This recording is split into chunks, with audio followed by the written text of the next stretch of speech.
नमस्कार मित्रांनो. प्रत्येकाचं आयुष्यात एक स्वप्न असतं की आपलं हक्काचं स्वतःचं घर असावं. त्यासाठी माणूस आयुष्यातली जी काही आपली कमाईची पुंजी असते ती एकत्र करून एक घर बुक करतो. ज्या बिल्डरकडे आपण जातो, घर बुक करतो ज्याच्याकडे, तो आपल्याला एक तारीख देतो की ह्या तारखेला तुम्हाला मी तुमच्या फ्लॅटचं पोजेशन देणार आहे. परंतु ती तारीख कधी कधी असं होतं की ती तारीख निघून जाते.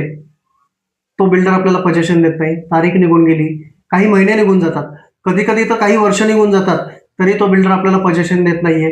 माझं काम अंडर कन्स्ट्रक्शन आहे, काम चालू आहे, अजून 4 महिने लागतील किंवा वर्ष लागेल, असे ते आपल्याला काहीतरी उत्तर देत असतात. आपण हताश होतो अशा वेळेस. आपली जी आयुष्याची पुंजी असते आपण तिथे ती भरलेली असते. आपल्याला अपेक्षा असते की आपलं घर आपल्याला लवकर मिळेल, परंतु बिल्डर आपल्याला तिथे दाद देत नाहीये. आपण खूप हताश होतो. अशा वेळेस काय करायचं? तर अशा वेळेस आपण महारेरा ऍक्ट सेक्शन 18 नुसार संबंधित बिल्डरवरती आपण कारवाई करू शकतो. धन्यवाद मित्र.